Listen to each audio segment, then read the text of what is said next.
Hello नमस्कार। आशा करता हूँ आप सब अच्छे होंगे और आपकी स्टडी भी अच्छी चल रही होगी।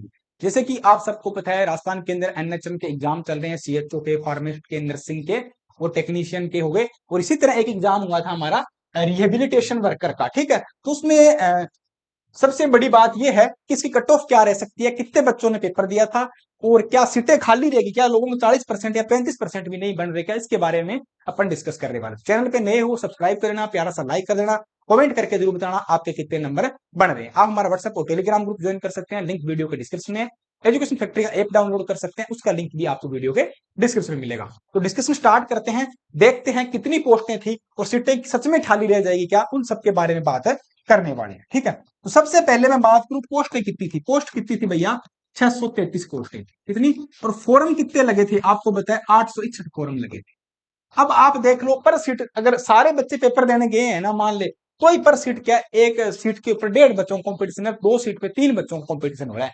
पर आपको पता है जितने फॉर्म लगते हैं ना, उतने कभी बच्चे पेपर देने नहीं जाते हैं। उसके मतलब 80 या 90% मैक्सिमम बच्चे पेपर देने जाते हैं। तो सीएचओ में मैक्सिमम 90% थे, डेटा एंट्री ऑपरेटर में 80% मान लो। ठीक है, किस तरह की परसेंटेज है वो आपकी अटेंडेंस रहती है। ठीक है, तो अब इसके अंदर मान लो 700 750 बच्चों ने पेपर दिया है, मोटा मोटी अपना आइडिया लगा सकते हैं। ठीक है, क्योंकि 150 बच्चे तो एब्सेंट हो ही जाते हैं, किसी कहीं ज्वाइनिंग हो गई, किसी का एग्जाम आ गया, कोई और काम हो गया, इस करके बच्चे वहां पे नहीं पहुंच पाते हैं। ठीक है, तो ये है मोटी मोटी बात।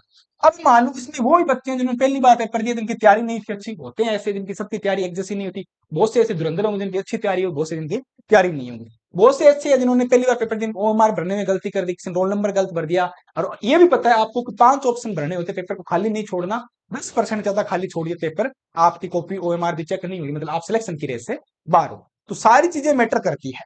अब मान लो 633 सीटों पे अगर 700 750 बच्चे पेपर दे रहे हैं और उसमें मान लो 40-50 बच्चे इस तरह गलती कर देते हैं, तो फिर क्या हुआ? पर सीट कंपटीशन यही हुआ कि एक सीट पे एक बच्चा, है ना, एक सीट पे एक बच्चा। अब यहाँ तो कंपटीशन है ही नहीं भैया, बिल्कुल भी कंपटीशन है यहाँ पे तो नहीं है। मतलब बिल्कुल भी कंपटीशन नहीं है, जो पेपर दे के आ गया मतलब उसका सिलेक्शन हो गया। और पेपर भी अच्छा खासा लेवल का आया भाई, ऐसा पेपर नहीं आया कोई। ठीक है, तो इसमें क्या हो रहा है आपको पता है, जब हमारा कर्मचारी चयन बोर्ड है या कोई बोर्ड है, राजस्थान में नियम हो चुका है कि अगर आप जनरल कैंडिडेट हो, ओबीसी कैंडिडेट हो, ईडब्ल्यूएस कैंडिडेट हो, तो आपको मिनिमम 40% लाने हैं। कट ऑफ आपकी क्वालिफिकेशन ये है। अगर आप एससी एसटी हो तो आपको 35% लाना जरूरी है। और राजस्थान में बहुत सारी भर्तियां देख रहे होंगे आपने, बहुत सारे केस देखे होंगे। अगर सीटें खाली रह रही है तो रहने दो, कोई जरूरी नहीं इतने नंबर तो आने ही चाहिए। अगर आपके इतने नंबर ही नहीं आ रहे तो आप मतलब कोई लायक ही नहीं हो, नौकरी के लायक ही नहीं हो। सीधी सी बात है भैया, इतने नंबर तो कम से कम आने चाहिए। ठीक है, इतने नंबर ही नहीं आ रहे तो आपके लिए फिर कोई, आपने पढ़ाई भी नहीं की, फिर आप आगे क्या लोगों का इलाज करो, क्या दवाई लोगों, सिर दर्द की टेबलेट मांगेगा, आप उसको पैर दर्द की दे दोगे क्या? ठीक है, मतलब इंजेक्शन किसी का लगाना होगा लगा किसी का दोगे, ये काम कर दोगे। मतलब मेरे बताने का तरीका मतलब दिल पे मत ले जाना, मैं एक कहने की बात है, भावना समझो। ठीक है, तो इसलिए क्या है कि अब जनरल ओबीसी ईडब्ल्यूएस वाले उनको 40%, एससी एसटी वालों को 35% नंबर लाने जरूरी है। अगर आपके इतने नंबर नहीं आ रहे, सीटें खाली रह रही तो रह जाएगी, कोई दिक्कत नहीं है। क्योंकि पर सीट कॉम्पिटिशन है, कॉम्पिटिशन बिल्कुल भी नहीं, एक सीट के लिए एक बच्चा फाइट कर रहा है।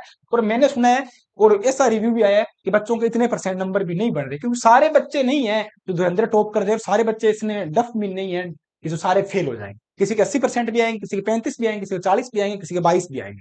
तो आप कमेंट करके जरूर बताना आपके कितने नंबर बन रहे हैं। और जैसे जब इसके आंसर की आएगी तो अपन और डिस्कस करेंगे, क्योंकि आंसर की का वो लोग ज्यादा वेट कर रहे हैं जिनको ऐसे लग रहा है कि मैं 40% के जमा बॉर्डर पे हूँ। ठीक है, अगर मान लो 40% से 1-2% कम है, जो 1-2 नंबर कम है, तो वो सोच रहा है कि मेरे ये क्वेश्चन सही हो जाए आंसर की में, तो मेरा फायदा हो जाए। और ठीक है, और किसी के मान लो बिल्कुल ही मतलब 38 वाला है, जैसे 38 वाला है परसेंट वाला हूँ, 40% वाला, वो तो ये सोच रहा है कि मेरे सही हो जाए, मैं 40% में हो जाऊं। जिसके 41-42% है, वो क्या सोच रहा है कि मेरे 1-2 क्वेश्चन गलत ना हो जाए, कि मैं 40 से नीचे चल जाऊं। तो इन दो बच्चों को ज्यादा आंसर की का वेट है। जैसे आंसर की आएगी तो मैं आपको जरूर बताऊंगा ऑब्जेक्शन कहां पे लगाना चाहिए, कोर्स में क्वेश्चन डिलीट हो रहे हैं, किसको फायदा हो रहा है, किसको नुकसान हो रहा है, उस टाइम अपन सारी चीजें डिस्कस करेंगे। चैनल को सब्सक्राइब कर लेना भाई, और कमेंट करके जरूर बताना आपके कितने नंबर बढ़ रहे हैं। तो आज के लिए इतना ही, मिलते हैं नेक्स्ट वीडियो में नेक्स्ट अपडेट के साथ, तब भी रहे। जय हिंद, धन्यवाद।